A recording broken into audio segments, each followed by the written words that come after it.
Ahora, en Te digo la otra, ancho, ajeno y superpoblado. Así está el mundo.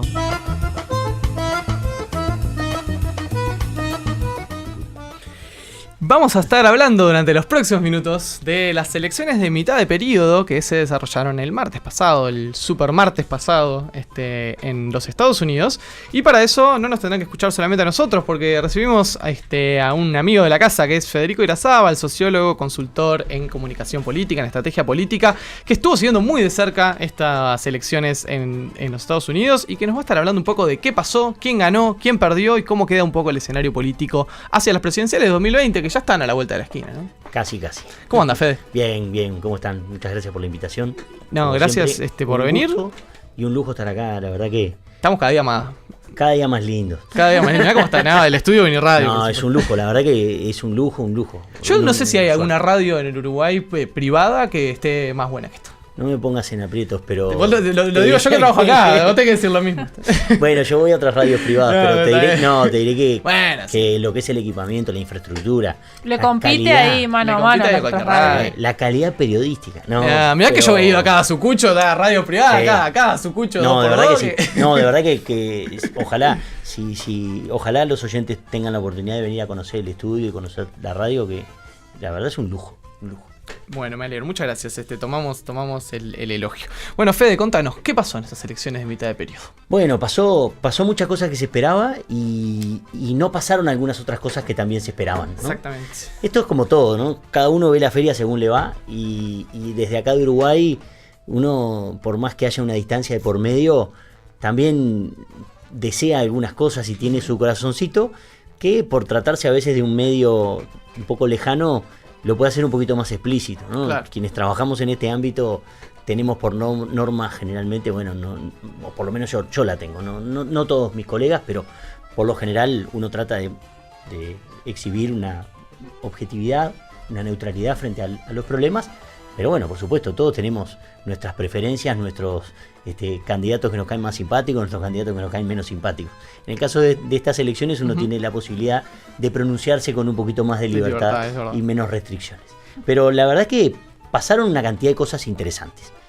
La primera de las cosas interesantes es que se abrió un frente de incertidumbre y de confrontación para el presidente Donald Trump que parecía como una especie de indestructible, ¿no? Era como el famoso Trump Train que él había prometido durante su campaña presidencial. Era una realidad, ¿no? Se llevaba a todo el mundo puesto, prácticamente sin ningún control a su poder. El sistema norteamericano es reconocido por la ciencia política y en general por el famoso sistema, ¿no?, de pesos y contrapesos, lo que le llaman los checks and balances, que hace justamente que un poder del Estado no tenga preeminencia sobre los demás. Salvo que, bueno, uno en distintas instancias electorales vaya triunfando en cada uno de ellos, y fue lo que pasó con Trump. Logró el control del poder ejecutivo, el Partido Republicano, en la figura de Donald Trump, y había también en esa elección en 2016, había también logrado el control de la Cámara de Representantes y del Senado también de los Estados Unidos, sumado además al hecho de que el presidente tiene la potestad de nombrar los jueces de la Suprema Corte, o lo que es el Poder Judicial de los Estados Unidos. Teníamos un perfil netamente conservador y republicano, y incluso un costado bastante derecha del Partido Republicano, controlando los resortes del poder norteamericano. Pues bien, ahora este resultado de las elecciones de medio término empareja un poco la cancha. Emparejan, por lo menos ponen en uno de los lugares de poder, ponen una fuerza diferente, con un sentido distinto del que tiene el presidente Donald Trump. Realmente no es un gran triunfo, ¿no? Es decir, no es un gran triunfo, tampoco es una victoria pírrica. Podían, por supuesto, haber ganado el control de las dos cámaras. Era un hecho bastante difícil, porque en realidad el sistema norteamericano tiene un mecanismo de renovación parcial de las cámaras, ¿no? No es como acá, los diputados duran 2 años en sus funciones. No, acá duran 5 y se renueva la totalidad de la Cámara. En Estados Unidos la Cámara de Representantes, que es el organismo más grande, digamos, tiene 435 miembros, se elige cada 2 años. Cada 2 años renuevan las 435 bancas. Sin embargo, la Cámara de Senadores, que es un organismo que tiene 100 integrantes, 2 por cada estado, renueva cada 6 años, claro, pero en periodos de 2, ¿no? Es decir, el que asume hoy va a terminar su mandato en 2024. Pero el año 2020, cuando se celebren las elecciones norteamericanas, va a haber otro tercio del Senado norteamericano que va a pasar a ser renovable. Entonces, en este caso, los republicanos tenían en juego mucho menos riesgo de perder bancas en ese tercio que finalmente terminaron conservando. Sí. Digamos que en la Cámara de Senadores el Partido Republicano mantuvo su peso, pero en la Cámara de Diputados lo perdió, por supuesto. Pasó de tener una mayoría a, en este momento, que todavía incluso hay bancas por definir, sí, ¿no? Es decir, los republicanos tenían antes de las elecciones de medio término 235 diputados frente a 193 de los demócratas y 7 independientes. Y al día de hoy, sin estar cerrado el escrutinio final en algunos estados, los republicanos controlan 198, los demócratas 227 y quedan todavía por adjudicar 10 escaños. Bueno, pero es una mayoría sólida la que logró el Partido Demócrata en la Cámara de Diputados, y que también como funciona acá, digamos, si el control de un partido de una Cámara le permite prácticamente bloquear la legislación, ¿no? Y prácticamente sí, porque además recordemos que el presidente en Estados Unidos no tiene iniciativa legislativa, es decir que el ingreso de los proyectos a la Cámara de Diputados no puede venir del Poder Ejecutivo. Obviamente la presidencia tiene mecanismos, tiene diputados o senadores más afines que tienen diálogo permanente con el presidente, pero no es como acá, que de alguna manera los diputados del oficialismo presentan los proyectos de ley del Consejo de Ministros. Entonces, ahí hay un cierre al poder, o un bloqueo al poder del presidente Trump, incluso porque, bueno, los partidos no son tampoco estructuras tan monolíticas como aparentan, ¿no? El Partido Republicano tiene una dispersión ideológica interesante, cada vez más tendida hacia la derecha al día de hoy, pero también el Partido Demócrata tiene distintos bloques o distintas fracciones. Entonces, eso hace que a veces las mayorías sean todavía mayores de lo que parece, porque puede pasar, y de hecho después del resultado de las elecciones, algunas de las declaraciones de la probable jefa de la mayoría demócrata en la Cámara de Representantes, que es la congresista Nancy Pelosi, pueda darse una cierta colaboración entre el Poder Ejecutivo y el Poder Legislativo para sacar adelante determinados proyectos. Lo que sí, por supuesto, una mayoría en la Cámara de Representantes asegura, bueno, es la posibilidad de no votar el presupuesto, de dejar de decretar el famoso cierre del gobierno o el government lockdown, que lo sufrió Obama en 2 oportunidades, cuando en realidad no puede hacer asignaciones presupuestarias por un periodo de tiempo, y entonces tiene que cerrar oficinas federales en distintos estados, tiene que generar un proceso de achique impensado para el Uruguay, ¿no? Por supuesto, en nuestra estructura pública, pero de alguna manera van cerrando oficinas, van unificando distintos organismos que tienen competencia pública, y bueno, en un proceso de ajuste, porque no hay plata.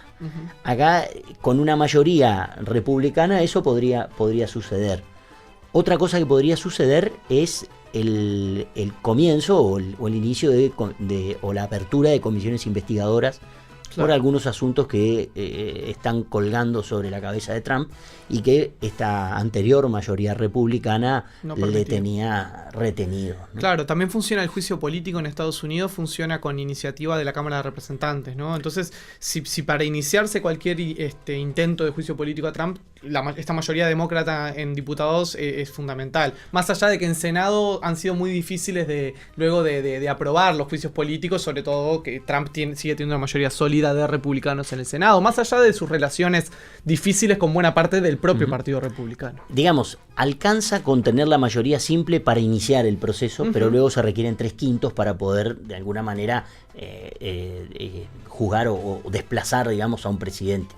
Pero es un mecanismo muy fuerte de amenaza, y es un mecanismo que además, a ojos de la opinión pública y de la credibilidad y la legitimidad de una figura como la del presidente de los Estados Unidos, ya no más estar bajo un proceso de juicio político es complicado. Y tienen para elegir los diputados demócratas, ¿no? Tienen decenas de argumentos, causas, ¿no? de causas con las cuales podrían iniciarlo, ¿no? Sí, las dos más complicadas son la de la trama rusa en el arreglo de las elecciones o en la interferencia en las elecciones de 2016 y la de del ocultamiento de Donald Trump de sus declaraciones impositivas. Claro. Y esas ya nomás son dos, pero hay otras tantas, ¿no? Sí, que sí. de alguna manera podrían abrirle a Trump, además un flanco de distracción, de preocupación. Son cáscaras de banana que están en la trayectoria política de un presidente que le encanta ser perfecto y le encanta aparentar esa perfección y esa omnipotencia. Y también fue el retorno al escenario político de Obama en estas elecciones. ¿Cómo lo analizás a eso? Bueno, el retorno de Obama siempre es positivo, ¿no? Ver una figura de la trascendencia y del peso de Obama en campaña, a los que nos gustan las campañas electorales y a los que nos gustan las apariciones públicas. La comunicación política, ¿no? Que es un tanque de la comunicación política. O sea, es el número uno, o ha sido el número uno de la comunicación de la moderna, de la comunicación política moderna, ¿no? Con esta cara nueva y digamos de esta época, en sintonía con esta época, ha sido el mejor ejemplo. Y es un placer verlo en el escenario, ¿no? Es un placer verlo llamando a la gente a votar. De alguna manera la presencia de Obama tuvo como principal objetivo, más que apoyar candidatos explícitos, que también eso es un fenómeno que se da, pero se lo vio muchas veces a Obama reclamando la asistencia a las urnas, ¿no? Hay un partido importantísimo que se juega en las elecciones norteamericanas que tiene que ver con la comparecencia a las urnas. Y eso determina muchas veces el resultado, porque en esto los americanos son fantásticos, ¿no? Tienen todo medido y en definitiva ellos más o menos saben bien qué segmentos de edad son los que votan determinado partido y entonces con qué probabilidad esos segmentos de edad se van a volcar a participar en las urnas y eso va a determinar un resultado X, o las mujeres de tal estado votan a tal, tienen todo registrado. Entonces era muy importante en este caso ampliar la base de participación, es decir, que cuanta más gente fuese a participar, cuanto más joven fuese las características de los electores que fuesen a votar, era mejor para el Partido Republicano. Para el Partido Demócrata. Perdón, para el Partido Demócrata. Perdón por el furcio. Sí, es verdad, para el Partido Demócrata. De hecho, hubo una campaña muy interesante en los días previos, que era un spot donde era protagonizado por personas muy mayores, ¿no? y que le decían a los jóvenes que no valía la pena votar, ¿no? Sí, era maravilloso. Es muy bueno, está en YouTube, si lo buscan. Entonces siempre decía, no te preocupes, joven, no vote, no vale la pena, no vas a cambiar nada. Dice, ahora nosotros votamos en todas las elecciones, porque nos preocupa esto, nos preocupa lo otro. Y es verdad, los republicanos, por lo menos además por lo que dieron los últimos resultados de las elecciones de 2016, movilizaron grupos sociodemográficos y regiones de los Estados Unidos donde tradicionalmente no se votaban, y eso inclinó la balanza a favor de Donald Trump, que encontró eco con su discurso de volver a Estados Unidos grande nuevamente, la puesta en marcha de la industria que había sido muy deprimida, el tema de los recortes de beneficios en términos de seguro de salud, las cuestiones de política inmigratoria, así que pegan muy fuerte en sectores conservadores, en sectores tal vez muy blancos, de edad avanzada, y que en definitiva tuvieron un protagonismo y una participación muy fuerte. Hubo estados donde la comparecencia electoral creció mucho y eso permitió dar vuelta, ¿no? Hay estados en Estados Unidos que se los conoce, ¿no? Se los distinguen como estados rojos o estados azules, ¿no? Sí. El rojo son los republicanos y los azules son los demócratas. Claramente, ¿no? California, Nueva York, son estados pro-demócratas. Generalmente todos los estados de la costa este son demócratas, y digamos otros estados fuertes como Texas digamos tienen una prevalencia del partido republicano. Pero hay otros estados que se conocen como los swing states, ¿no? que una elección pueden votar demócrata, otra elección pueden votar republicano, dependiendo un poco de los candidatos y muchas veces dependiendo de quienes van a votar. Uh-huh. Y esos son estados como Illinois, son estados como Wisconsin, son estados como Michigan, como Ohio, son estados claves a la hora de la determinación de la estrategia de una campaña.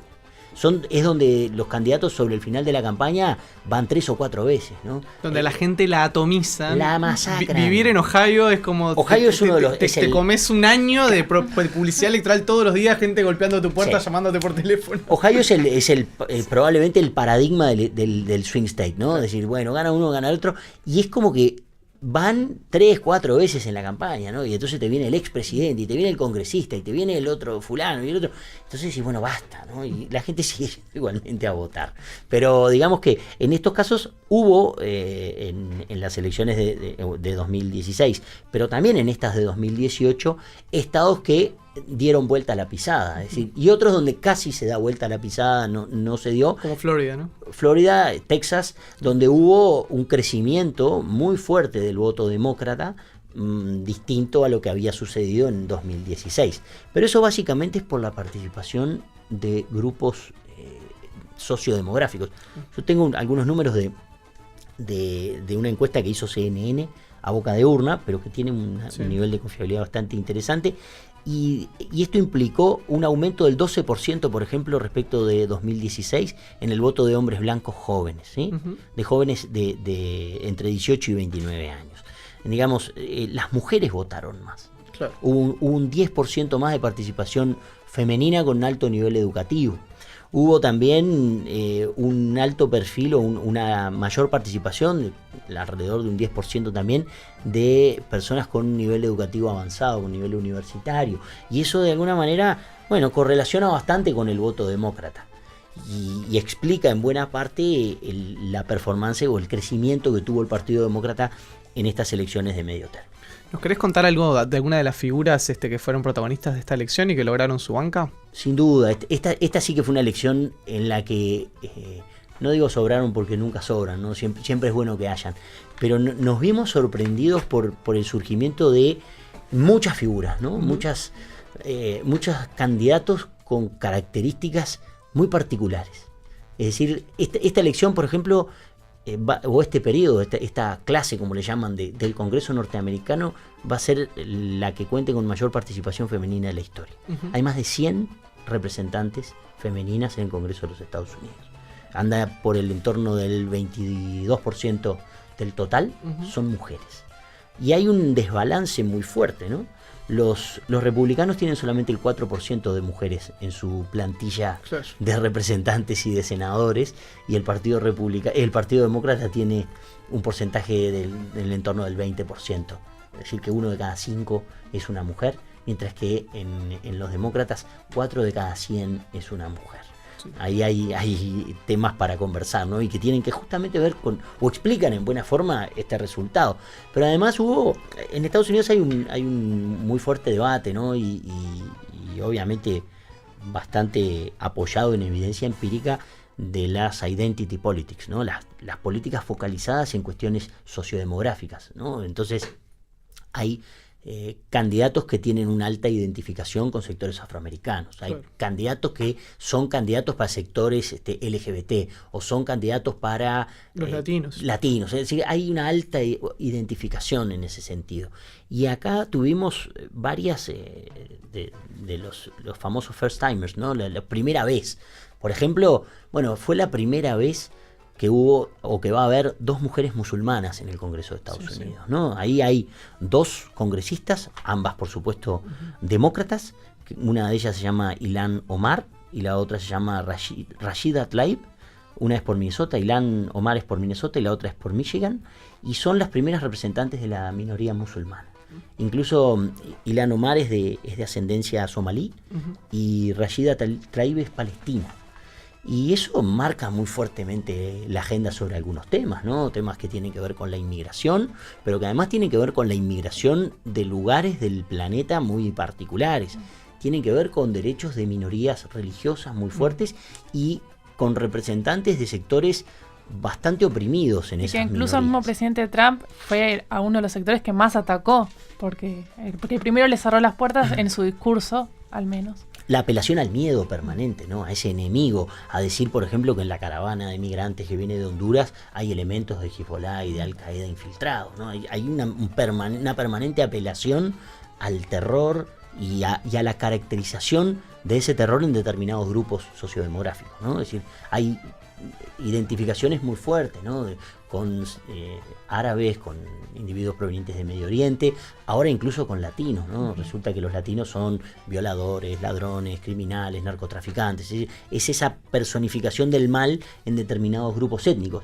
Y ha habido una respuesta fuerte del electorado colocando representantes de esos grupos demonizados por el presidente Trump. Otro de los casos, por supuesto, el más notorio, el más lindo, el más seguido por todos es el de Alexandria Ocasio-Cortez, que es una representante por el distrito número 7 del estado de Nueva York, que comprende zonas de Queens y del Bronx, y es una mujer latina de 29 años.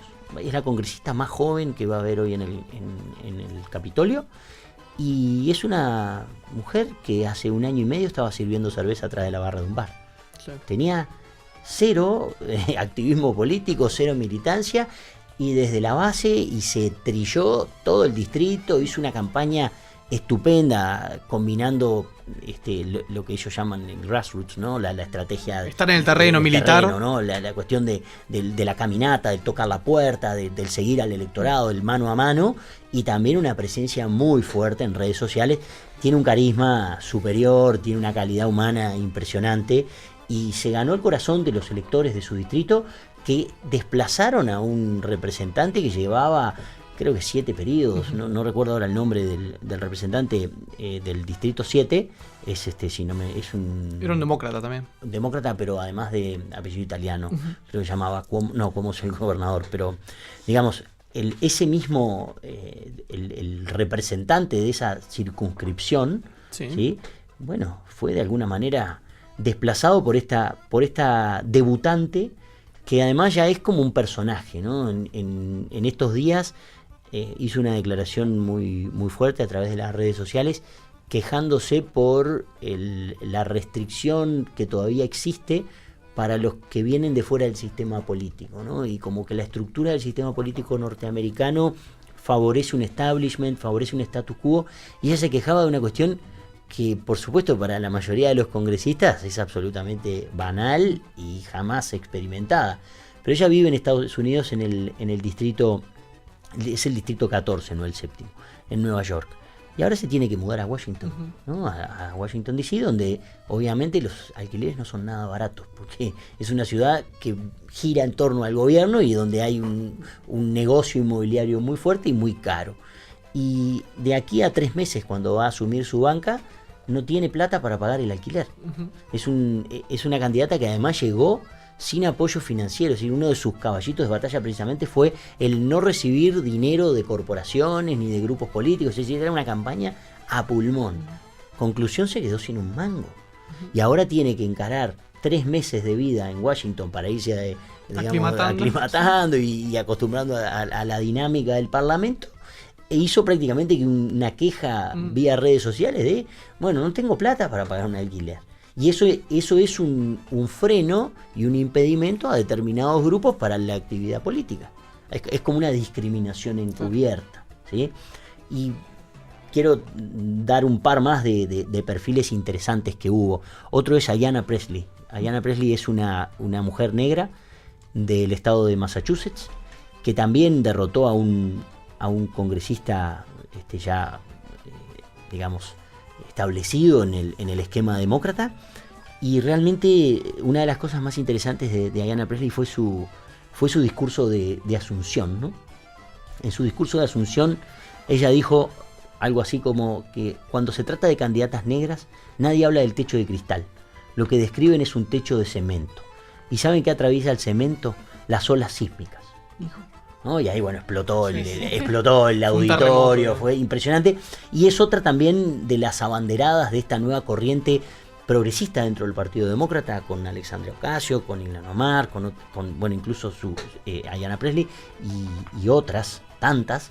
Hubo una tapa de la revista New Yorker de la última edición, donde están 4 o 5 de las mujeres más representativas asomándose a una puerta donde del otro lado hay una serie de dibujos de hombres en blanco y negro, ¿no? Y ellas vienen a todo color con sus atuendos y sus cuestiones. Y ayer hubo incluso una foto muy representativa, y son 5, si no me equivoco, de ellas sentadas en una misma mesa ya coordinando para el futuro. Eso quiere decir que va a venir una fuerte ola de renovación, un aire nuevo, fresco a la política. Hay otra representante muy interesante, que es Sharice Davids, que es una representante demócrata de Kansas, y Deborah Haaland, demócrata también de Nuevo México, que son las primeras mujeres indígenas también elegidas como diputadas, ¿no? Son también representantes de una minoría absolutamente invisibilizada en los Estados Unidos y que también van a intentar pesar fuerte. Pero hablé de hombres, y hablé de mujeres, perdón, y no quiero ahora dejar de hablar de un hombre que ha sido, o de 2 hombres en realidad, que han sido muy significativos en esta última campaña, ¿no? Uno de los casos donde, que creo que también va a ser o es para los que estamos en esto de la comunicación política, ha sido un caso muy, muy significativo y muy interesante, que es el de Beto O'Rourke. Beto O'Rourke es... Beto, por supuesto, es un apodo, ¿no? Se llama Robert, pero con ese apodo latino y ese apellido bien irlandés, es un mix interesante de lo que es su encare y su forma, ¿no? Beto fue candidato para el Senado de Texas. Texas renovaba una de sus bancas y competían por esa banca nada más ni nada menos que Ted Cruz, que fue candidato presidencial en la última elección y que fue derrotado por Donald Trump, y Beto O'Rourke, que era hasta ese momento diputado por Texas. Y bueno, dejaba su banca y se tiró a competir al Senado. Y tuvo una campaña fantástica, una campaña en la que recorrió absolutamente todos los distritos electorales del estado de Texas, que es uno de los estados más grandes de los Estados Unidos. Recorrió absolutamente todos los estados, hizo una renuncia pública a la financiación de los comités de acción política, por lo tanto no recibió dinero de corporaciones ni de grupos organizados, los PACs, ni ningún lobby importante de la política, y generó una campaña con un efecto también de arrastre de convocatoria que prácticamente da vuelta a la elección en Texas.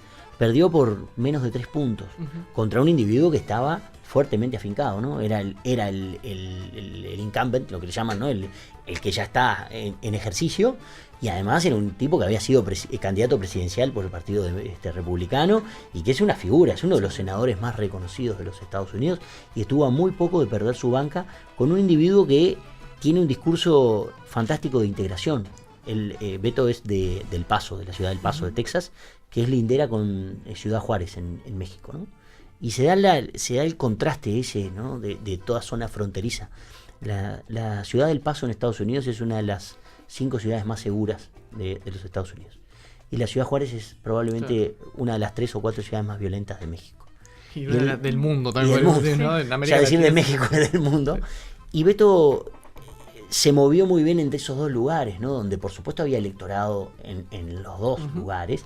Y bueno, hizo movidas interesantes, innovadoras, como por ejemplo correr una carrera que une las 2 ciudades y participaban, ¿no? Salen del Paso y llegan a Ciudad Juárez. Hizo toda una movida de redes sociales, fantástica realmente. Y bueno, y quedó por el camino. Y en esa quedada por el camino creo que quedaron también buena parte de las aspiraciones de los que querían verlo como candidato presidencial demócrata para enfrentar a Donald Trump. Esa es tal vez una de las principales derrotas del Partido Demócrata, el no haber podido instalar acá un candidato de cara a 2020 para competir. Claro, eso es cierto, eso es lo que faltó, ¿no? Digamos, todavía no está nada claro la interna demócrata, todavía no se sabe qué va a hacer Obama, no se sabe qué va a pasar también con la gente que está en torno a Bernie Sanders, pero bien, y también está el hecho de que mientras que la economía funcione, siempre es difícil que el presidente pierda las elecciones, incluso un presidente como Trump, ¿no? Incluso un presidente, o sea, los niveles de popularidad de Trump no están tan mal. Digamos, no está en su peor momento como estaba cuando recién asumió. La economía crece, entonces no es nada evidente que el Partido Demócrata vaya a desplazar a Trump de la Casa Blanca, ¿no? Sí, el entorno económico le es absolutamente favorable. Tiene pleno empleo, hizo una reducción impositiva, encauzó de alguna manera el rumbo económico. La economía igual venía bien ya desde Obama 2, ¿no? Venía bien, pero había una percepción de parte de la opinión pública de que la economía no estaba bien. Y de alguna manera Trump devolvió el orgullo a mucha gente, ¿no? Pensemos que también hay un sector del electorado que se sintió bastante mal y bastante agredido por algunas políticas del gobierno de Obama, y que de alguna manera, bueno, rescató ese orgullo americano, ¿no? de salir adelante, del emprendedurismo, de nosotros podemos, contra todo el mundo. Ahora anda de gira por Europa en los actos de conmemoración del armisticio del año 18 y está haciendo desastres por Twitter con su relación con Francia, ¿no? Ofendiendo públicamente al presidente Macron de una manera que es como parece un chiste. Le pegó al presidente de Francia hoy 3 o 4 tuitazos que lo mató. Uno le puso Make France Great Again. Sí. Y después lo criticó porque porque Macron habló de armar un ejército para protegerse de Rusia, de China y de los Estados Unidos, un ejército europeo. Y Trump diciéndole que si no fuera por Estados Unidos estarían hablando en alemán. Haciendo uso de un viejo chiste, ¿no? Pero que en definitiva en el ámbito de la diplomacia no se puede utilizar. Pero que a la interna, haciendo internal politics, mucha gente se lo celebra. Le encantaba, porque si uno veía las respuestas a ese tuit, muchos decían, sí, bien el presidente dejando en alto el prestigio de Estados Unidos, si no fuera por nosotros estos estarían todavía ocupados por los alemanes, etcétera. Claro, despierta obviamente en la interna pasiones muy fuertes y adhesiones muy fuertes, ¿no? Muy fuertes. Hay sectores que se iniciaron o se reiniciaron en la política gracias a él. Y entonces es razonable pensar que por ahora tiene el camino despejado seguramente dentro del Partido Republicano para volver, para ser él el nominado. Y los demócratas no terminan de encontrar un candidato, ¿no? Ayer vi la noticia de que Hillary Clinton está pensando en postularse nuevamente. Bernie Sanders recuperó su banca, pero es difícil que un individuo de más de 80 años sí, no en Estados Unidos, ¿no? se presente en Estados Unidos, no creo. Pero tampoco ninguno de ellos ha metido, como dicen en México, ¿no? El dedazo. Nadie ha señalado un sucesor, haber dicho, bueno, ¿quién puede ser? Bueno, Obama por supuesto no va a ser, no hay una regla en Estados Unidos que el presidente no sirve más de 2 periodos. Ya está, bastante que se asomó ahora a la campaña electoral. Y bueno, y muchos sueñan con Michelle Obama, ¿no? Con pensar en que la ex primera dama pueda. Es difícil. Muy latino eso. Eso es muy de nosotros, digamos. En Estados Unidos sería realmente como difícil de tragar, ¿no?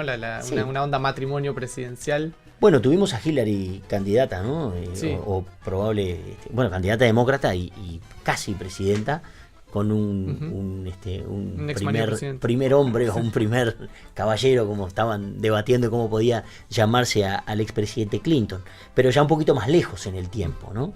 La presidencia de Clinton todavía un poquito más lejana.